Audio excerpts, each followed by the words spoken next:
like the video. Woo, shit, my man sent me a Euphoria. Derapy.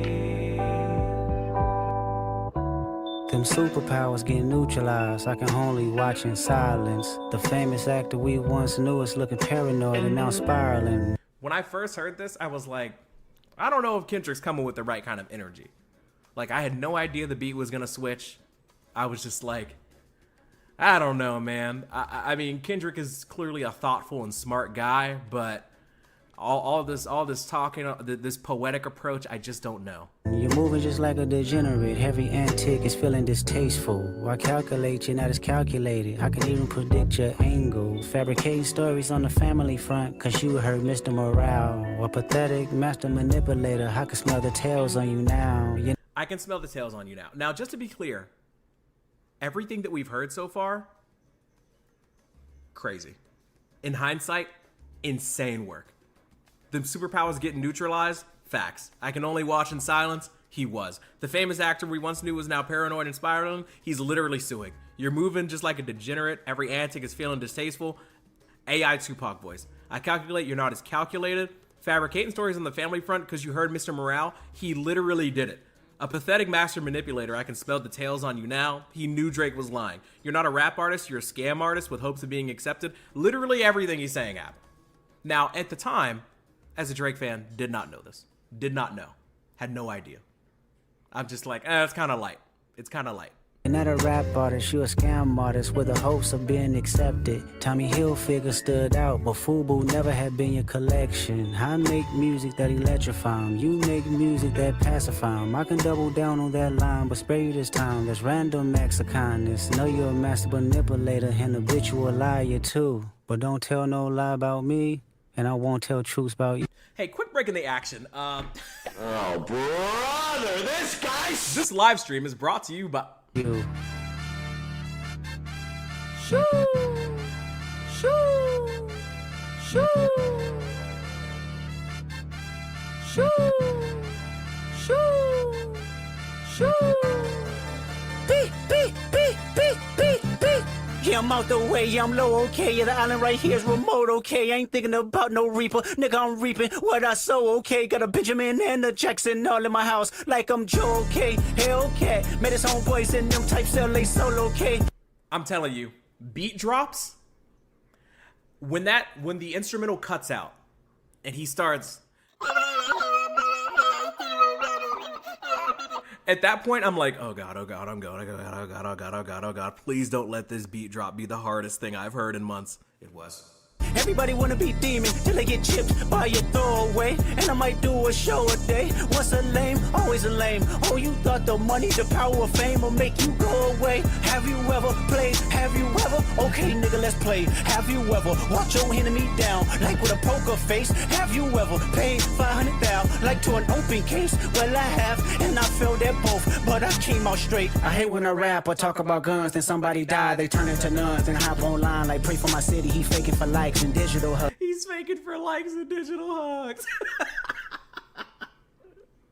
I saw this crazy post where, and apparently this is done for a lot of artists, but I saw Drake fans do it first. So they share before Drake drops an album. If you're in a Drake community, if you're on his Reddit, if you're in a Drizzy community on Twitter, they literally drop instructions for like what to buy, how much to buy it, where you can stream it, how to stream it as many times as you can so that it can chart.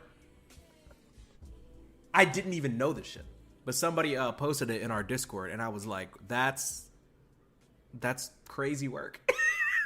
That's crazy work. His daddy a killer, he wanna be junior. They must have forgot the shit that they done. Dementia must run in his family, but let it get shaky. I park his son. Damn, son. Oh my God. Okay, at this point in the song, when I heard dementia must run in his family, but let it get shaky, I'll park his son. When I heard that, I was like, you know what I said to myself? I was like, I don't think Drake could ever come up with something like that. That's the first thought that I had. Throughout this song, from a Drake fan's perspective, I'm just getting hit over the head, just over and over and over with bars that I just know that Drake would not come up with. It's tough, man. It was really tough. Very first time I shot me a Drake, the homie had told me to aim it this way. I didn't point down enough. Today I show you I learned from those mistakes. Somebody had told me that you got a ring. On God, I'm ready to double the wage. I'd rather do that than let a Canadian nigga make Pac turn in his grave. When I heard this part, I'd rather do that than let a Canadian make Pac turn it. When I heard that part, I was like, shit, man. That tailor-made freestyle, I knew it would come back to bite us. Like, it was so hard. It was so hard to hear Kendrick directly address the things that upset him the most, because I was like, the more personally Kendrick takes this beef, the more likely it is that Drake is going to lose hard. But at this point, I'm still holding out hope. We haven't gotten to the point where I feel like Drake is losing just yet. I'm like, this is a great start, but we're only 2 minutes into the song. We'll run it back just a little bit. On God, I'm ready to double the wage. I'd rather do that than let a Canadian nigga make Pac turn in his grave. Cut the business, you got shit twisted. What is it, the brakes? I hurt your feelings, you don't work with me no more. Okay.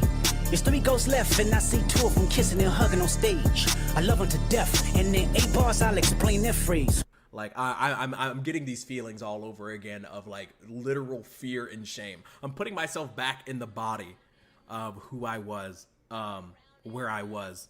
I remember when this song dropped. I don't know about y'all. I remember where I was when Euphoria dropped. I remember exactly what device I was listening to it on, what people were saying on Twitter. Like, I am literally, y'all are having a great time right now. I am actively experiencing PTSD. This really shook me when I first heard it. The first time I laughed out loud listening to this was, I hurt your feelings, you don't work with me no more. Okay. Art. Cinema. This bit right here, when he says, I love him to death, and in 8 bars I'll explain that phrase, I count to 8 every time. As if it's not going to work every time. I don't know why, I can't help it. Maybe it's because I was in choir. I'm just like, wow. He really said in 8 bars he'll explain it, and every time I count to 8, it works again. I hurt your feelings, you don't work with me no more. Okay. There's 3 ghosts left, and I see 2 of them kissing and hugging on stage. I love them to death, and in 8 bars I'll explain their phrase. 1. It's nothing nobody can tell me. 2. I don't wanna talk on no celly. 3. You know I got language barriers. 4. There's no accent you can sell me. 5. You're cold and Ivory, know I'm a 6. selfish nigga. The crown is heavy. 7. I pray they my real friends. 8. If not, I'm YNW Melly. I don't like you popping shit at Pharrell for him. I inherit the beef. Yeah, fuck all that pushing P. Let me see you push a T. This was another moment. All that push and P. Let me see you push a T. I heard that. Pause the song. Pause the song. I was like, this is the point. About 3 minutes into the song, where I paused the song and I said, okay, how much time is left? And when I saw there was still 3.5 minutes left, that's when I felt the fear. First it was anxiety, then it was a little bit of like concern. I heard push a P, then I heard push a T. I said, okay, all right, hold on. What's going on? What's going on here? You better off spending again on him. You think about pushing me. He's Terrence Thornton, I'm Terrence Crawford. Yeah, I'm whooping feet. We ain't gotta get personal, this a friendly fade. You should keep it that way. I know some shit about niggas that make gonna wanna look like a saint. This ain't been about critics, not about gimmicks, not about who the greatest. It's always been about love and hate. Now let me say I'm the biggest hater. I hate the way that you walk, the way that you talk. I hate the way that you dress. I hate the way that you sneak this. If I catch flight, it's gonna be direct. Guys, you know, this is the point where I started to get the impression maybe Kendrick just doesn't like Drake all that much. You know, here I am thinking that it's a rap battle, you know, it's competition, it's a little back and forth, it's a nice little exchange of ideas. When he said I hate everything about you, I was like, maybe when he says he's the biggest hater, I don't know. It's possible that this might be deeper than rap. It's possible that it might be deeper than rap. I don't know. Some people were still playing early on. They were like, I don't know, man. It just seems like friendly competition. This man is not being nice. We hate the bitches you fuck cause they confuse themselves with real women. Then notice I said we, it's not just me, I'm what the culture feeling. How many more fairy tale stories about your life till we had enough? How many more black features till you finally feel that you're black enough? I like Drake with the melodies, I don't like Drake when he act tough. You gon' make a nigga bring back Puff, let me see if Chubbs really crashed something. This is where I started to feel personally attacked, okay? Just going on record, as a former Drake fan, this is where I felt like I was being challenged on a personal level. Did anybody have a point throughout these diss tracks where you were like, is he talking to me? What did I do exactly? Has somebody ever been hating on something so much that you feel like some of the hate is getting on you? I'm like, there's like splash damage for this hate. I feel like I'm caught in the crossfire. When he said, how many more fairy tale stories about your life till we had enough? How many more black features till you finally feel that you're black enough? I like Drake with the melodies. I don't like Drake when he act tough. I said, are you telling me what kind of Drake music is acceptable and what isn't? Because I don't like to think about those things, okay? I'm just out here trying to have fun.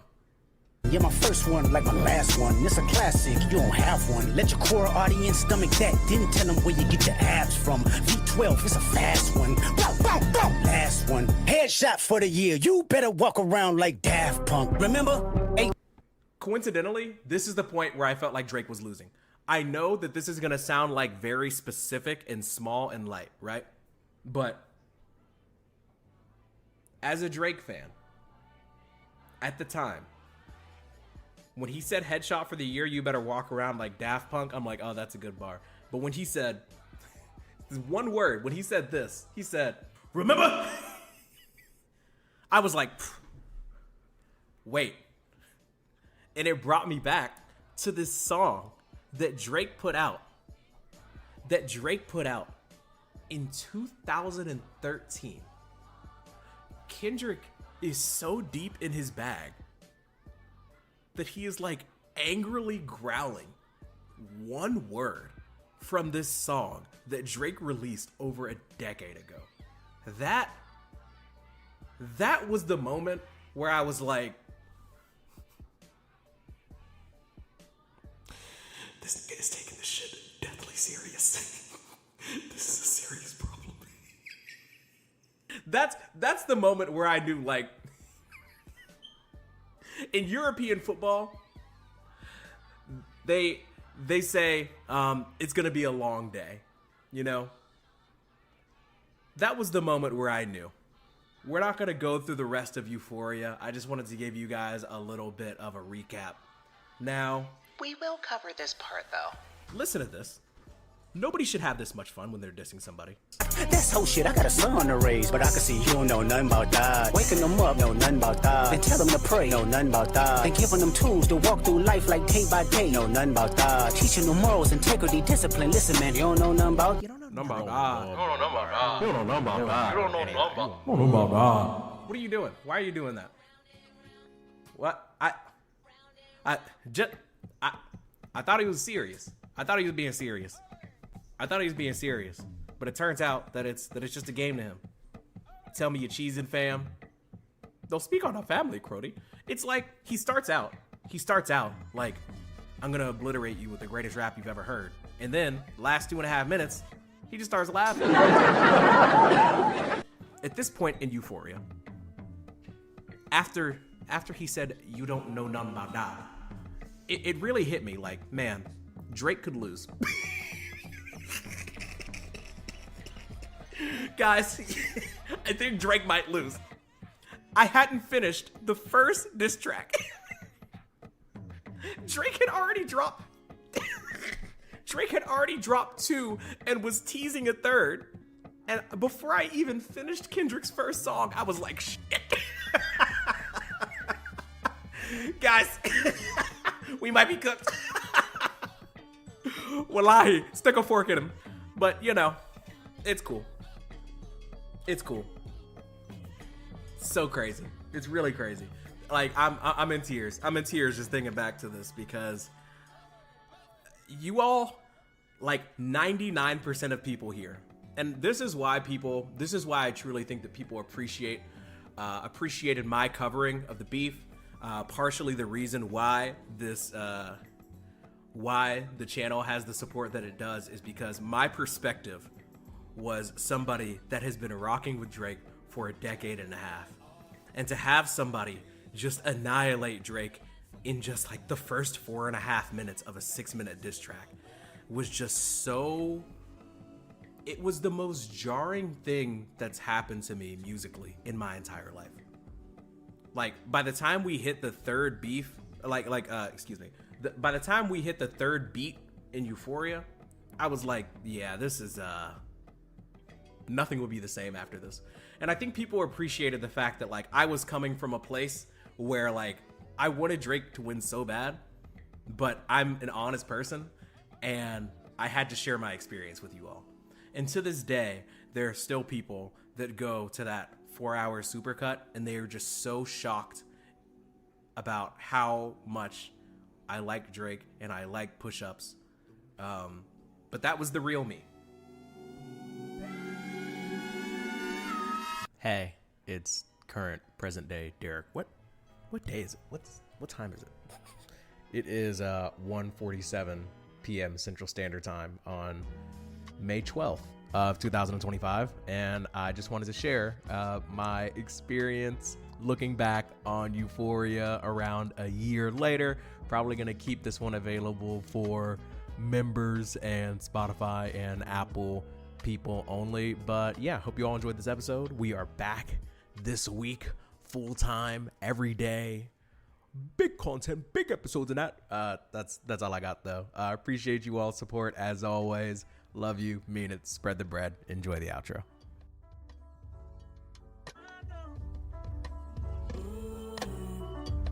I love this sample so much.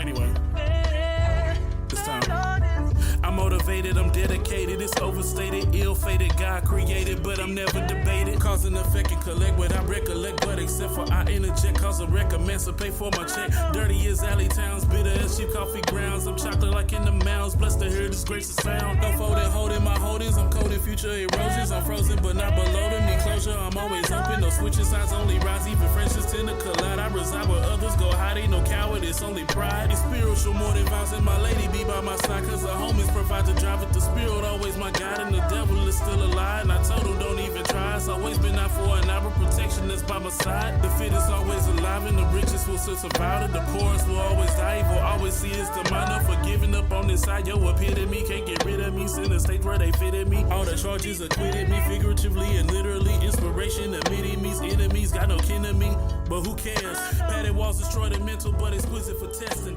I got bills on top of bills, so I need blessings on blessings.